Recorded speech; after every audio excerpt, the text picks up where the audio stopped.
The film begins with a man working in an animal control agency. Seth is his name. He is in charge of feeding the dogs since he adores the animals at the shelter. On his walk home, he develops feelings for a woman named Holly. While she is writing in her journal, he introduces himself. Holly initially forgets about Seth, who turns out to be her high school classmate. The next day, Seth confronts Nate, a security guard at his workplace. When he calls Nate for assistance, Nate advises him to approach her with greater assurance. Soon later, his manager tells him that the growing number of abandoned animals is starting to fill the shelter's capacity. As a result, one of the dogs must be put to death in order for other animals to utilize the cage. He regrettably allows one of his beloved pets to be put to death. To learn anything about Holly, Seth does in-depth research on her online personas.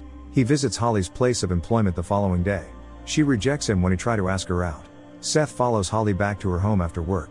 Holly discusses her earlier run-in with her companion Claire. After some time, she answers a drunken phone call from her cheating ex-boyfriend Eric. The following day, Holly receives a huge box of roses at work and assumes they are from Eric. She visits Eric's bar that same evening to express her gratitude for the present. Unexpectedly, Eric claims that he did not send the flowers. Eric's statements left Holly perplexed, so she chooses to leave for a little bit.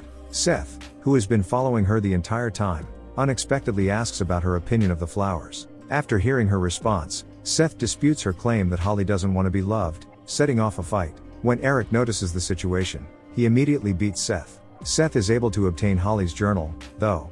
He reads the notebook in its entirety over the course of the following several days. Seth finds a trapdoor to a basement in an abandoned room of the animal shelter as his performance at work begins to deteriorate. He then spends the next several days building a steel cage in the basement. Additionally, he takes some anesthesia and gives it a try to see how well it works. After preparing all of his supplies, he slips back inside Holly's home. Finally, Seth captures Holly just as she is about to fall asleep. He uses a cardboard to carry Holly's body into the basement where it was discovered earlier. Holly wakes up in the cage and attempts to break free by unlatching the bars till her nails start to fall out. Holly continues to refuse food when Seth arrives to bring her some shortly after. Holly makes a commitment to live and spends the entire night with Claire. Seth eventually reveals to her that Holly has personality disorder since he has previously heard Holly speaking in both Claire's and her own voice. He claims to love her and to have put her in jail in an effort to rescue her. He also says that he has access to her notebook and has learned the truth about her background. In a flashback, Holly confronted Claire in the car after learning that Eric had slept with her. Holly drove the car faster and faster out of anger until they were struck by a truck. Claire was hurt, but she was still alive until Holly stabbed her in the eye with a piece of glass.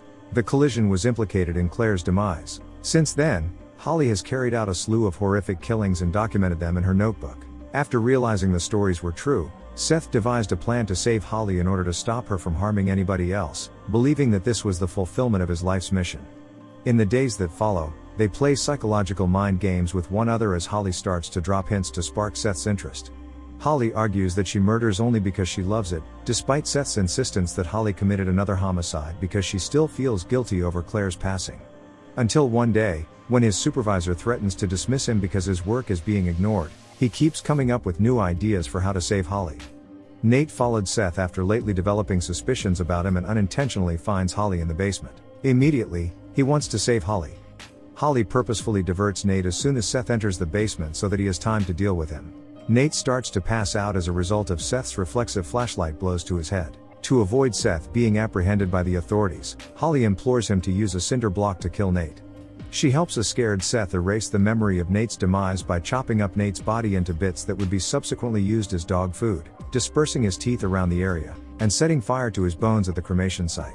A few days later, the police start to suspect Seth of having anything to do with Nate being missing. With the aid of Holly's assurance and responding to the detective's questions, Seth is able to flee.